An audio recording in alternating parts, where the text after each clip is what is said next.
देखो देखो इससे पहले क्या देखे थे, रिफ्रैक्टिव इंडेक्स देखे थे और refractive index in terms of speed of light देखे थे।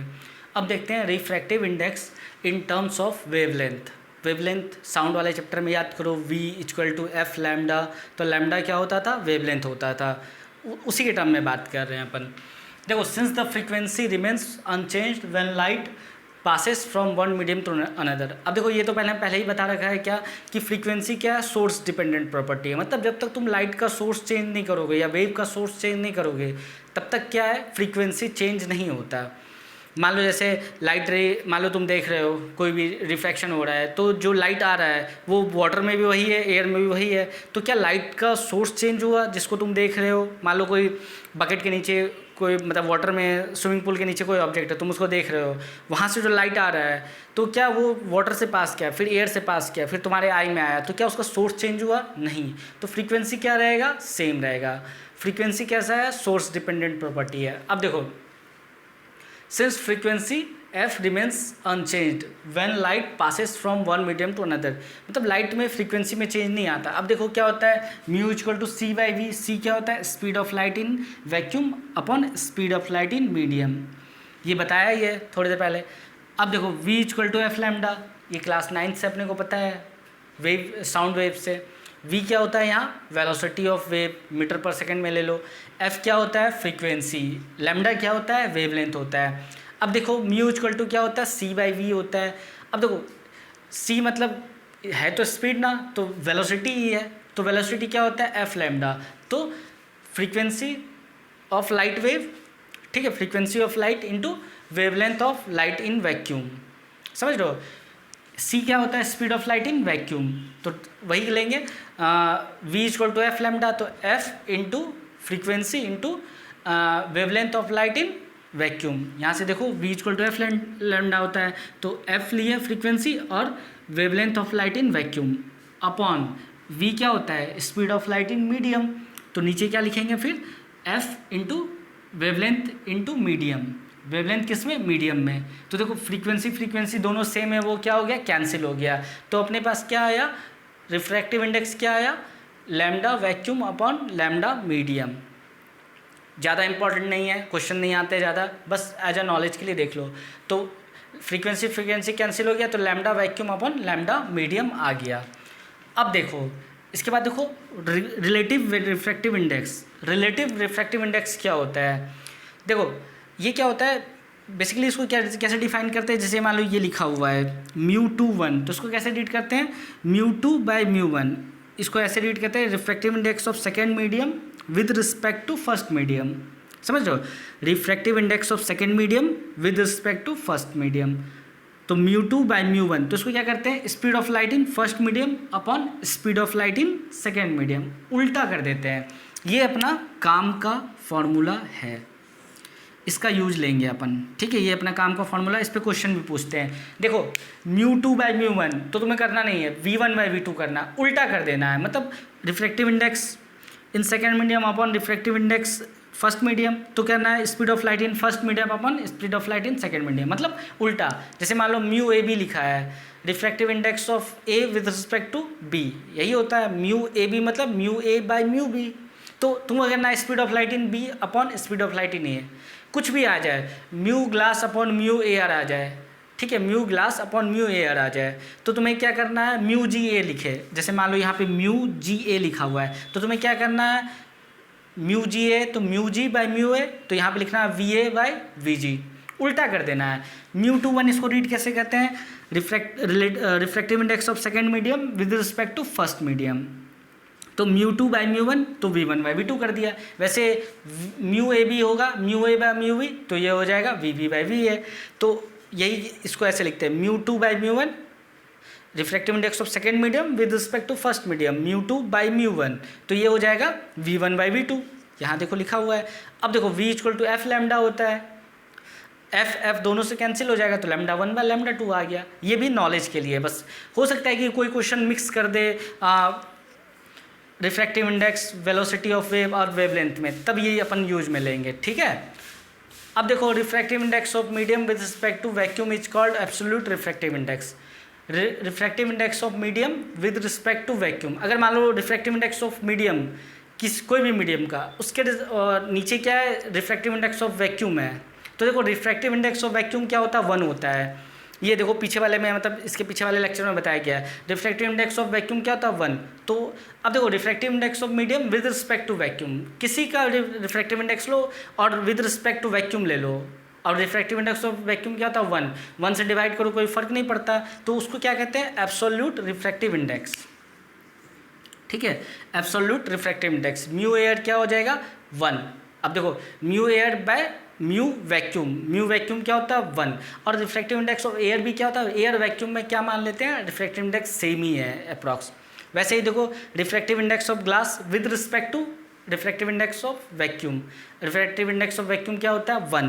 तो म्यू ग्लास जैसे 3/2 और 1 नीचे डिवाइड है तो कोई फर्क नहीं पड़ता, म्यू जी क्या आ गया 3/2। इसको क्या कहते हैं, एब्सोल्यूट रिफ्रैक्टिव इंडेक्स। इसको क्या कहते हैं, रिलेटिव रिफ्रैक्टिव इंडेक्स। यहाँ अपने को क्या करना पड़ता है, μ2/μ1 अगर है तो करना है v1/v2, उल्टा कर देना है। μ2 by refractive index of second medium with respect to first medium, तो speed of light in first medium upon speed of light in second medium.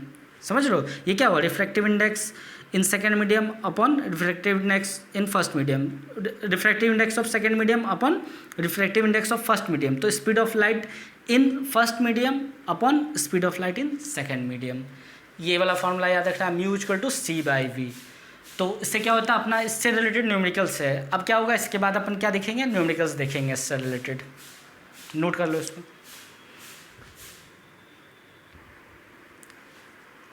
देखो अब देखते हैं refraction through parallel glass slab. जैसे मान लो एक पैरेलल ग्लास स्लैब है तो उससे रिफ्रैक्शन में क्या क्या होता है अपन देखते हैं। ठीक है, जैसे मान लो पैरेलल ग्लास स्लैब को रखना कैसे है, जैसे मान लो ये एक ग्लास स्लैब है, ठीक है, इसको यहाँ पे रख दिया, मान लो जैसे हॉरिजॉन्टल प्लेन पे ऐसे रख दो और यहाँ पे ऐसे लाइट इसमें इंसिडेंट कराना है। ठीक है, हॉरिजॉन्टल प्लेन पे ऐसे तो लाइट ऐसे इंसिडेंट कराना है, तो यहाँ पे वर्टिकल में देखेंगे उसको ऐसे, तो लाइट का रे ऐसे इंसिडेंट हो रहा है। तो देखो इसमें क्या है, एक parallel refraction through parallel glass slab देखना है कि कैसे हो रहा है। ठीक है, ये ग्लास स्लैब है। अब देखो यहाँ पे क्या हुआ, एक रे इंसिडेंट हुआ, ब्लू कलर का लाइट है जो। अब देखो यहाँ पे क्या एयर है, इधर भी क्या है, एयर है, पहले ये ध्यान रखना है। बीच में क्या है, ग्लास है। अब देखो रिफ्रैक्टिव इंडेक्स ऑफ एयर क्या होता है, RI मतलब रिफ्रैक्टिव इंडेक्स ऑफ एयर, वो क्या होता है 1। और रिफ्रैक्टिव इंडेक्स ऑफ ग्लास क्या ले रखे हैं, म्यू ले रखा है, एक वेरिएबल ले लिया, रिफ्रैक्टिव इंडेक्स ऑफ ग्लास क्या ले लिया, म्यू। अब देखो इंसिडेंट रे हुआ, एक रे इंसिडेंट हुआ, तो देखो नॉर्मल से एंगल जो बनाया उसको क्या कहते हैं, इंसिडेंस एंगल। अब देखो लाइट रे जब रेडर से डेंसर जाता है तो क्या होगा, जाना तो इसको ऐसे था लेकिन ये टुवर्ड्स नॉर्मल बेंट होगा। समझ लो, जब लाइट रे रेडर मीडियम से डेंसर मीडियम जाता है तो टुवर्ड्स नॉर्मल बेंट होता है वापस। अब देखो इस वाले सरफेस पे देखो, जैसे मान लो ये A, ये B, ये C, ये D। अब CD वाले लाइन पे देखो, जब लाइट रे इंसिडेंट हुआ, ठीक है, ये तो रिफ्रैक्टेड रे है, लेकिन यहाँ पे क्या हुआ, ये वापस इस वाले सरफेस पे क्या हुआ, इंसिडेंट हुआ। तो अब फिर यहाँ इंसिडेंट हुआ तो ये एंगल ऑफ इंसिडेंस बन गया और ये एंगल ऑफ रिफ्रैक्शन बन गया। अब लाइट देखो जब डेंसर से रेडर में जाता है तो अवे फ्रॉम नॉर्मल बेंट हुआ। देखो इसको जाना था ऐसे, लेकिन ये अवे फ्रॉम, ये क्या है नॉर्मल, ये क्या है n और ये है n डैश। ठीक है, ये क्या है नॉर्मल। तो देखो ये अवे फ्रॉम नॉर्मल बेंट हुआ। ठीक है, वापस बोल रहा हूँ, जब लाइट रे एक इंसिडेंट हुआ तो टुवर्ड्स नॉर्मल बेंट हुआ, वापस यहाँ से वापस एक बार दो बार रिफ्रैक्शन, वहाँ कितना बार रिफ्रैक्शन हुआ, 2 बार, एक इस वाले AB वाले लाइन पे, एक CD वाले लाइन पे, फिर यहाँ से एक बार रिफ्रैक्शन हुआ। अब देखो यहाँ पर क्या है कि अगर मान लो यहाँ पे एक मिरर रख दो, तो मिरर रख दोगे तो क्या होगा, लाइट रे जैसे मान लो इसमें इंसिडेंट होगा वो यहाँ से सीधा ऐसे इधर चला जाएगा। ठीक है, तो ये अपने को ध्यान रखना है, इसको कहते हैं principle of reversibility of light.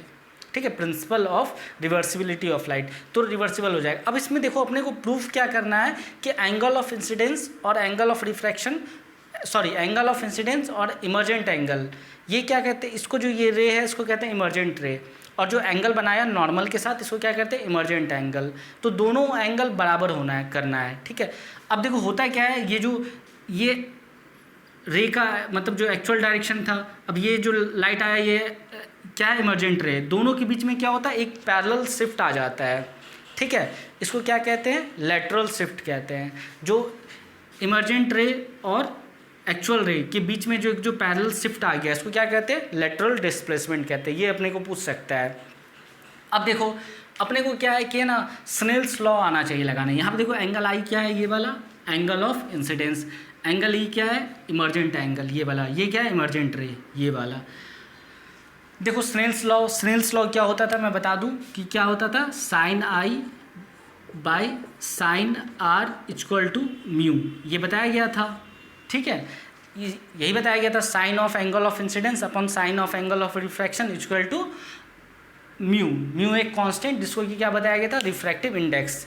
ठीक है, पहला लेक्चर में बताया गया था। अब देखो इसको इरेज करते हैं। अब अपने को ये है ना लगाना आना चाहिए। ठीक है, कि इसको लगाते कैसे हैं स्नेल्स लॉ को। देखो स्नेल्स लॉ को कैसे लगाते हैं, एक मिनट देखो इसको। अब देखो अगर दो मीडियम में स्नेल्स लॉ लगाना, स्नेल्स लॉ हमेशा क्या होता है, दो मीडियम में लगाते हैं क्योंकि रिफ्रैक्शन हो रहा है। तो देखो एक ये मीडियम एक ये मीडियम, ठीक है, एयर और ग्लास में लगाते हैं, एयर और ग्लास में। तो देखो इसको सिंपल लिखने का तरीका क्या है, μ1, ठीक है, refractive index μ1 sine I equal to μ2 sine R. मतलब साइन आई जहाँ पे एंगल ऑफ इंसिडेंस हो रहा है, ठीक है, उसका रिफ्रैक्टिव इंडेक्स लिख दो, और फिर जो जहाँ sine of angle of refraction जहाँ रिफ्रैक्शन हो रहा है उसका रिफ्रैक्टिव इंडेक्स उसके साथ मल्टीप्लाई कर दो। समझ गए, μ1 रिफ्रैक्टिव इंडेक्स लाइट का लिखो जहाँ इंसिडेंट हो रहा है जिस मीडियम में, μ2 उस मीडियम का रिफ्रैक्टिव इंडेक्स लिख दो जहाँ पे रिफ्रैक्शन हो रहा है। ठीक है, μ1 sine I equal to μ2 sine R. हमेशा दो मीडियम मान लो, पहला दूसरा, तो μ1 इसका रिफ्रैक्टिव इंडेक्स और इसका साइन के साथ angle of incidence equal to फिर लिखेंगे इसका refractive index multiply by sine of angle of refraction. तो μ1, अब देखो इसका रिफ्रैक्टिव इंडेक्स क्या लिए 1, और sine of I angle of incidence equal to μ2 क्या है, इसका ग्लास का रिफ्रैक्टिव इंडेक्स क्या लिया है म्यू, तो यहाँ पे म्यू लिख दिया। साइन आर ये क्या है, एंगल ऑफ रिफ्रैक्शन। अब देखो ये जो आर और ये आर डैश है, ठीक है, ये आर और ये आर डैश है, दोनों ऑल्टरनेट एंगल है। कैसे, देखो ये नॉर्मल और ये नॉर्मल दोनों तो पैरेलल होगा, समझ रहे हो, ये वाला नॉर्मल और ये वाला एन डैश नॉर्मल दोनों पैरेलल होगा, तो ये दोनों अल्टरनेट एंगल होगा, तो ये दोनों क्या होगा, बराबर होगा। वैसे भी देखो क्या हुआ, जब लाइट रे यहाँ एयर है यहाँ ग्लास है वापस एयर में आया, ठीक है, तो क्या होगा, ये दोनों एंगल बराबर होगा। लेकिन इसको प्रूफ कर लेते हैं। तो देखो 1 into sine I equal to mu into sine R, μ2 क्या है यहाँ पे म्यू है, इसको पहला इक्वेशन बोले। अब देखो यहाँ पे इस CD वाले सरफेस पे CD वाले लाइन पे लगाते हैं स्नेल्स लॉ। वापस से यहाँ पे देखो ये इंसिडेंट रे बन गया, तो ये μ1 लिखो, इसका म्यू लिखेंगे, μ1 में क्या लिखेंगे, इसका म्यू, तो μ1 के जगह क्या लिख देंगे, इसको ऐसा भी लिख सकते हो, मतलब जैसे देखो इधर लिख दो, इक्वल टू इधर है ना, तो इसको देखो म्यू साइन आर डैश, समझ रहे हो, mu into sine are dash, और यहाँ पे देखो 1 इंटू साइन ई। ठीक है, देखो इस वाले में मैंने इधर का इधर लिख दिया, कोई दिक्कत नहीं है। यहाँ देखो mu into sine are dash, इसका रिफ्रैक्टिव इंडेक्स इंटू ये क्या है, यहाँ पे देखो इंसिडेंट रे की तरह बिहेव कर रहा है, तो ये क्या बन जाएगा, इंसिडेंट एंगल। ठीक है, तो mu into sine are dash equal to 1 into sine E, ये वाला एंगल। अब देखो अपने को पता है कि आर डैश और आर एंगल दोनों क्या है, ये दोनों एंगल क्या है, बराबर है। तो देखो इसमें क्या हो जाएगा, यहाँ पे आर डैश की जगह पे क्या लिख देंगे, आर लिख देंगे, तो ये हो जाएगा sine e equal to mu sine r. अब देखो इक्वेशन 1 और 2 में देखो म्यू साइन आर क्या है, बराबर है। जब राइट साइड बराबर है तो लेफ्ट साइड क्या होगा, ऑटोमेटिकली बराबर हो जाएगा, तो क्या हो जाएगा, sine I equal to sine E. ठीक है, यहाँ से क्या हो जाएगा, sine I equal to sine E, तो मतलब क्या हो गया, angle of incidence equal to angle of emergent, ये वाला एंगल और ये वाला एंगल बराबर है। अब देखो यहाँ से एक इंपॉर्टेंट कंक्लूजन ये निकलता है कि जैसे मान लो कितना भी मीडियम ले लो बीच में, ठीक है, कुछ भी ले लो, यहाँ पे ले लो मीडियम 1 2 3 4 लाइट रे इंसिडेंट कराओ, वापस लाइट रे निकला, तो ये दोनों क्या होगा, हमेशा पैरेलल होगा। मतलब ये वाला एंगल और ये वाला एंगल क्या होगा, हमेशा बराबर होता है। क्यों, क्योंकि लाइट एयर में था, एयर में ही चला गया। ठीक है, तो इसको नोट कर लो। कितना भी मीडियम बीच में ले लो, वापस वापस जो लाइट आएगा वो पैरेलल ही होगा, और उसके बीच में क्या होगा, शिफ्ट होगा, इसको लैटरल शिफ्ट कहते हैं, जो एक्चुअल रे ऑफ लाइट है और ये जो इमर्जेंट रे है। ठीक है, स्नेल्स लॉ पे और एग्जाम्पल देखेंगे, इसको नोट कर लो अभी।